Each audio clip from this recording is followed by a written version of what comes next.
حیف قلم ماهی که بخواد صرف تو بشه. میگی انعکاس، میگی مشکل از باستا بشه. میزنی داستانیو که خودتی بازیگره. ازیج کم فکر کن ببین چیه باستا بشه.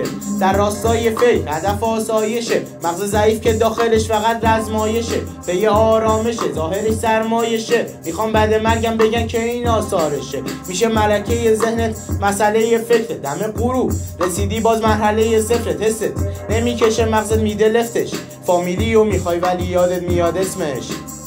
قلمم با ساب یه عمر تجربه. یه زندگی که واسه من یه دور سر شده. جدی میگم اختلاف ارقامو بگیر ببین اون کیه که واسه شنیدن ماها کر شده. راهو کج کردیم به سمت ترقی.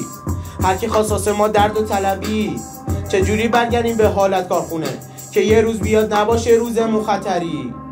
میدونم سوار نیستی تو امان. چجوری میخوای بکنیش اثبات الان؟ میدونم میادش خبرای خوب. میاد خبر مرگ اولاغ انسان نما.